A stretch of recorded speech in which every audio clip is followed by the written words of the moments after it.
नमस्कार। स्वागत है आपका न्यूज लॉन्चर पर। मैं हूं अशोक वानखड़े, लेकर आया हूं आपका अपना कार्यक्रम द डायरेक्ट हिट। प्रधानमंत्री जब अमेरिका दौरे पे गए, ये बात अलग है कि वहां सब कुछ दे के आए, लेकिन क्या हम हमारी एयरफोर्स के फाइटर पायलट की जान भी दांव पे लगा रहे हैं? ये मेरा अजम्पशन नहीं है। ये इसलिए नहीं है कि विरोध करने के लिए विरोध करना।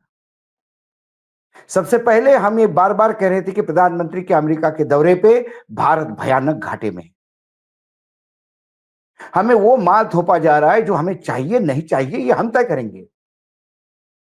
लेकिन जब अमेरिका ने कहा कि F-13 लाइटनिंग 2 ये नया स्लेथ जेट फाइटर है अमेरिका का, बहुत उसके बखान हुए कि वो इतना बढ़िया है, वो इतना बढ़िया है, वो ये कर रहा है, वो कर रहा है। लेकिन वास्तव स्थिति क्या है? राष्ट्रपति डोनाल्ड ट्रंप के सगे, वहां के अडानी कह सकते हैं आप, एलॉन मस्क ने F-35 लाइटनिंग 2 पे क्या कहा था प्लेटफॉर्म एक्स यानी ट्विटर पे, ये पहले मैं आपके लिए पढ़ता हूं फिर समझाता हूं। एलन मस्क ने ट्वीट पे पोस्ट किया था, F-13 was broken at the required level because it was required to be too many things by too many people। इसका मायना यह है कि F-13 का जो डिजाइन है, जो जरूरत है, उसके हिसाब से हुआ ही नहीं, क्योंकि बहुत सारी चीजें, बहुत सारे लोग उसमें डालना चाहते थे। This made an expensive and complex jack of all trade and master of none। Success was never in the set of possible outcome। बहुत सारे लोग बहुत सारी चीजें उसमें चाहते थे, इसके चलते ये बहुत सारी चीजों को टच करता है, लेकिन किसी भी एक में हुनर दिखाता नहीं। मतलब बहुत सारी चीजें आपको आती है, लेकिन किसी के भी एक के आप हुनरमंद नहीं होते। इसीलिए कहते हैं master of this jack of all and master of none. थोड़ी थोड़ी बातें आपको सबको आती है, सब आती है, लेकिन मास्टर नहीं। इस वजह से जो एक विमान बन के निकलना था और जिसको एक सक्सेसफुल प्रयास माना जाता था अमेरिका का, वो हो नहीं पाया। और वो आगे कहते हैं, वैसे भी इस ड्रोन के जमाने में and manned fighter jets are obsolete in the age of drone anyway will just see pilot killed. आगे वो कहते हैं कि इस ड्रोन के जमाने में पायलट द्वारा चलाए जाने वाले प्लेन कितना दम मारेंगे और फिर हमें अपने पायलटों को मरते हुए ही देखना पड़ेगा। ये F-35 के लिए एलन मस्क साहब ने कहा। और एलन मस्क ये सिर्फ बड़ा उद्योगपति नहीं है, टेक्नोक्रेट भी है।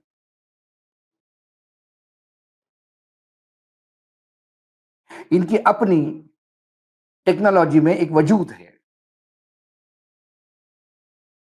तो क्या ये कबाड़ा भारत के माथे अमेरिका मारने जा रहा है? और एलन मस्क ने क्यों कहा ये? उसके पीछे भी तो कुछ कारण होगा। ऐसा तो नहीं कोई राइवलरी होगी। एलन मस्क ने आगे ये बताया कि कई बार ये क्रश हो चुका है, और जब भी ये विमान गिरता है, क्रश होता है या क्रैश होता है नीचे, तो अमेरिका को करीब करीब 832 करोड़ रुपए का नुकसान होता है। पिछले साल न्यू मैक्सिको के अल्बुकर्क इंटरनेशनल एयरपोर्ट पर यह टेक ऑफ किया और वहीं क्रैश हुआ। इसके पहले साउथ कैरोलिना में यह लापता हो गया। उसके बाद जो उनका मिलिट्री बेस है, वहां से 96 किलोमीटर दूर विलियम्सबर्ग काउंटी में इसका मलबा मिला।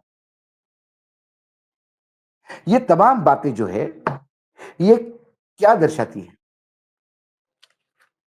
अक्सर हमारे यहां जब किसी भी एयरफोर्स, नेवी, आर्मी के लिए इक्विपमेंट खरीदे जाते हैं, तो जो रिक्वायरमेंट जिनका होता है, वो लोग अपनी रिक्वायरमेंट अपने जरूरत के हिसाब से, अपने देश के क्लाइमेट के हिसाब से, हमारे यहाँ रेगिस्तान भी है, हमारे यहाँ दलदल भी है, हमारे यहाँ जंगल भी है, हमारे यहाँ पहाड़ियां भी है। यदि चाइना का बॉर्डर हम देखें तो हमारे यहाँ पूरा वो पहाड़ी वाला एरिया है। पाकिस्तान राजस्थान का रेगिस्तान है, जंगल है, घने जंगल है। तो ये जो तमाम चीजें हैं, इसके चलते हमारे रिक्वायरमेंट जरूरी नहीं जो अमेरिका की हो, हमारी हो। तो हमारे रिक्वायरमेंट के हिसाब से, हमारे दुश्मनों के रिक्वायरमेंट के हिसाब से हर चीज डिजाइन होती कि नहीं देखी जाती है। हालांकि F-35 का ये उन्होंने कहा कि हम देंगे और भारत ने कहा कि हम लेंगे, अभी बाकी चीजें। इसके पहले जब भारत ने राइफल्स लिए थे, राइफल्स के पहले बहुत ज्यादा ड्यू इंटेलिजेंस हुआ था। कई अलग अलग देशों के कंपनियों ने, रशिया से लेके अमेरिकन कंपनियों से लेके यूके के कंपनियों ने, फ्रांस की कंपनी ने, सभी कंपनियों ने अपने प्रोडक्ट बताए थे। और जब भारत के वायुसेना के टीम ने यह तय कर लिया कि राइफल हमारे लिए ठीक है, फिर राइफल का सौदा यूपीए सरकार में आगे बढ़ा और मोदी सरकार ने उसको मुकम्मल कर दिया। ऐसा ही एक और कॉम्बैक्ट व्हीकल जो 100 किलोमीटर स्पीड से चलता है, इसका भी भारत को देने की बात हुई है। उसके लोग भारत में पिछले 1 साल से ट्रायल करवा रहे थे और नॉर्थ ईस्ट के क्षेत्र में ये कमी उसमें मिल गई कि ये नदियां, तालाब नहीं लांग सकता। जहां नदियां आती है वहां ये फेल हो जाता है। तो नॉर्थ ईस्ट में तो नदियों का पूरा एक जाल बिछा हुआ है, छोटी छोटी नदियों का। तो क्या वहां पर ये सारी चीजें हो पाएगी? क्या हम दबाव में फिर एक बार फ्लाइंग कॉफिन यहां लेके आएंगे?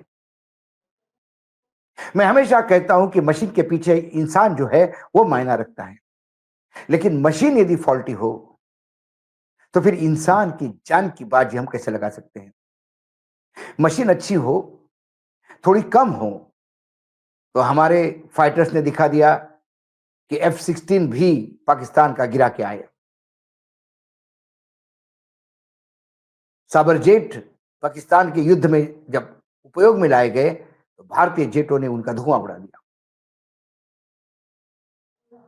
मुझे दुख और डर यही है कि एलन मस्क, और ये छोटा मोटा आदमी नहीं, कोई छोटा मोटा उद्योगपति नहीं वहां का। एलन मस्क वो है कि जो आज सरकार है। एलन मस्क व्हाइट हाउस में बैठते हैं। एलन मस्क विदेश नीति को प्रभावित करते हैं। एलन मस्क पूरे विश्व के लिए अमेरिकन प्रेसिडेंट को मार्केटिंग एजेंट के रूप में उपयोग में लाए तो आश्चर्य नहीं होगा, क्योंकि राष्ट्रपति डोनाल्ड ट्रंप ने कहा कि मेरी जो विजय है इसमें एलन मस्क का बहुत बड़ा हस्त है। तो ये जो मस्क साहब है, यदि इन्होंने कहीं किसी पे आवाज उठाई, इन्होंने किसी पे डाउट लिया, तो क्या भारत सरकार आंख मूंद कर ये सौदा करेगी? ये बार बार कहा जा रहा है, अब ये कहा जा रहा है जब ये बातें सामने आई हैं कि अभी तय नहीं हुआ है, अभी तय नहीं हुआ है। एक बार एलन मस्क का वो ट्वीट आप खुद पढ़िए तो आपको समझ में आ जाएगा। ये है मतलब एलन मस्क साहब का ट्वीट, जो मैं इतनी लंबी आपको फिर बता रहा था, वो वही था। लेकिन अब ये बोला जा रहा है कि सिर्फ बातचीत हुई है, अभी खरीदने का फाइनल नहीं हुआ। तो जब प्रधानमंत्री वहां से आए तो फिर ये सारी बातों पे क्यों इतना महिमा मंडन हो गया कि हमको ये भी दे रहा है, वो भी दे रहा है। वो हमको कबाड़ा दे रहे हैं, हम उसको अपने सर पे उठा के ला रहे हैं। क्या भारत डंपिंग ग्राउंड हो गया है? क्योंकि अमेरिका को अपना व्यापार फायदे का चाहिए, घाटे का सौदा था, उसको उसको मुनाफे में लेना है। ट्रेड बैलेंस उसको पॉजिटिव चाहिए। इसके लिए नहीं चाहते हुए भी इतने दूर से तेल हमको लाना पड़ेगा। लॉजिस्टिक गवाह नहीं करते। और हमारे आसपास तेल ही तेल है। मिडिल ईस्ट में तेल है, पीछे जाओ तो रशिया तेल दे रहा है। लेकिन हमें अमेरिका से तेल और गैस भी लेना पड़ेगा, क्योंकि वो चाहता है कि वो प्रॉफिट में रहे। तो हमारे प्रधानमंत्री जब गए थे अमेरिका, तो किस बात के लिए गए थे? अमेरिका का फायदा करने या भारत का? अभी तक व्यापार में हम घाटा उठाए सह सकते हैं। हमारे लोग दुगनी मेहनत करके कर लेंगे, सह लेंगे। लेकिन मेरे वायुसेना के पायलटों की जिंदगी, जाबाज पायलटों की जिंदगी दांव पे लगनी नहीं चाहिए। इसके लिए जन जागरण जरूरी है। इसके लिए हो सकता है दबाव में यह भी कहलवाया जाए कि वायुसेना को भी यही चाहिए था। अग्निवीर में हमने देखा, रिटायरमेंट के बाद बड़े बड़े अधिकारी कैसे कहते हैं कि अग्निवीर ये घातक है आर्मी के लिए। लेकिन एलन मस्क के इस ट्वीट को आप लाइटली नहीं ले सकते। सीधा हिट होता है मेरे देश का पायलट, सीधा हिट होता है मेरे भारत का सुपूत, सीधा हिट होता है भारत। प्रधानमंत्री और सत्ता पक्ष हिट होता कि नहीं होता, इसके बारे में डाउट है, क्योंकि निर्लज्जता का अमृतकाल चल रहा है। शर्म है कि आती नहीं। आज डायरेक्ट हिट में इतना ही। कल फिर आता हूं किसी विषय के साथ। तब तक के लिए नमस्कार। देखते रहिएगा न्यूज लॉन्चर।